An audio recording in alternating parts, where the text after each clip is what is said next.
Cockroach जनता party ने शिक्षा मंत्री धर्मेंद्र प्रधान के इस्तीफे को लेकर राजधानी दिल्ली में प्रदर्शन किया। प्रदर्शनकारी संसद भवन के करीब तक पहुंच गए। दरअसल सीजेपी के संस्थापक अभिजीत दीपके ने 2 दिन की भूख हड़ताल के बाद अपना अनशन सोमवार को तोड़ दिया और शिक्षा मंत्री के इस्तीफे की मांग को लेकर संसद मार्च आयोजित किया। इस कार्यक्रम में बड़ी तादाद में युवा शामिल हुए। कॉकरोच जनता पार्टी ने आरोप लगाया कि शांतिपूर्ण प्रदर्शनकारियों पर पुलिस ने बल प्रयोग किया, लाठीचार्ज किया और आंसू गैस के गोले दागे। कांग्रेस अध्यक्ष मल्लिकार्जुन खड़गे ने राज्यसभा में ये मुद्दा उठाया कि छात्रों के आंदोलन को सरकार लाठीचार्ज के जरिए कुचलने की कोशिश कर रही है। लेकिन सर, ये स्टूडेंट का मामला है, ये स्टूडेंट का मामला है जो लाखों बच्चों की जो भविष्य है, उनके भविष्य के बारे में मैं बात कर रहा हूं और उसके लिए आज यहाँ जंतर मंतर पे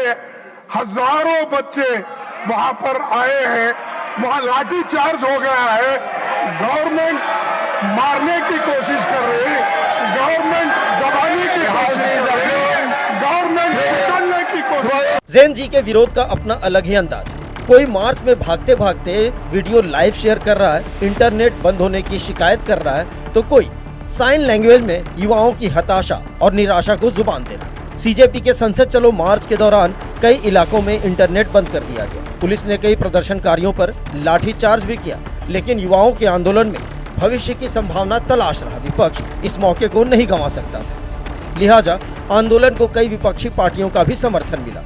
समाजवादी पार्टी की सांसद डिम्पल यादव पार्टी के कई सांसदों और विधायकों के साथ आंदोलन में शामिल नजर आई। आम आदमी पार्टी की ओर से संजय सिंह, मनोज सिसोदिया और आतिशी मरलेना भी इस आंदोलन में शामिल हुए। पहले आप इनके पेपर लीक करा देते हो, फिर पेपर दोबारा करा देते हो तो उसमें पूरा इवैल्यूएशन गड़बड़ हो जाता है। वो शिकायत पे शिकायत करते हैं, उनकी सुनवाई नहीं होती। आखिर बच्चे जाएं कहाँ? उनका तो आपने भविष्य बर्बाद कर दिया। अब जब वो आप अपने न्याय मांगने के लिए सड़क पे उतरते हो तो आप उन पे लाठीचार्ज कराते हो। ये तो बिल्कुल सही नहीं है। बच्चों में बहुत ज्यादा गुस्सा है। मैं मोदी जी से कहना चाहता हूं कि बच्चों के गुस्से को संभालिए, नहीं तो ये आपके लिए बहुत भारी पड़ेगा। कोई भी एग्जाम ले आप, नीट जैसे एग्जाम जहाँ पे उत्तम साइंटिस्ट बनते हैं, उत्तम डॉक्टर बनते हैं, उत्तम इंजीनियर बनते हैं, आप ऐसी व्यवस्था किए हैं कि कल के तारीख में ना इंजीनियर रहेगा, ना साइंटिस्ट रहेगा, ना ही मतलब आपको कोई उस टाइप का कोई व्यक्ति बचेगा। हमको एपीजे अब्दुल कलाम वाला इंजीनियर चाहिए, साइंटिस्ट चाहिए, और उसको पूरा भारतीय जनता पार्टी गाय गोबर और लोगों को जो ना जाने क्या क्या वो भी सम्मान करिए, लेकिन आपको उलझा करके रख दिया है। देखिए, बिल्कुल इस आंदोलन को सैद्धांतिक सहमति है हम लोगों की, और ये सिर्फ सीजेपी की बात नहीं है, ये प्रत्येक युवा के दिल में है। और आज जो आक्रोश आपको जंतर मंतर में दिख रहा है, ये एक दिन में नहीं बना है। और सालों से जिस तरह से युवाओं के अधिकारों के साथ सिर्फ सब्जबाग दिखाकर और सिर्फ भावनात्मक मुद्दों को लाकर धर्म के आधार पर लोगों को बांटने की रणनीति के तहत भारतीय जनता पार्टी शासन चला रही है, इसके खिलाफ इसकी असलियत अब युवाओं के सामने है। धर्मेंद्र प्रधान जी, जिनको की शिक्षा व्यवस्था और शिक्षा मंत्री बनाया गया है नरेंद्र मोदी जी के द्वारा, लेकिन ये देखा जा रहा है कि धर्मेंद्र प्रधान जी मोदी जी के पीए बनकर रह चुके हैं।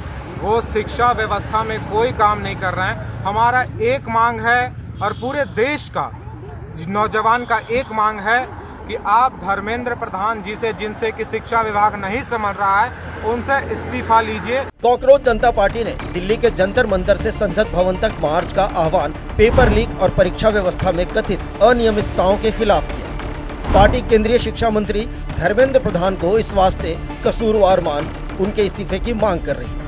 पार्टी पेपर लीक और बेरोजगारी से परेशान युवकों के प्रति सरकार की जवाबदेही और पारदर्शिता सुनिश्चित करने की मांग कर रही है। पार्टी प्रदर्शनकारी नेता सोनम वांगचुक को हिरासत में लेकर अस्पताल भेजे जाने का विरोध कर रही है। सीजेपी का आरोप है कि युवाओं की समस्याओं और परीक्षा में भ्रष्टाचार पर सरकार पर्याप्त कार्रवाई नहीं कर रही।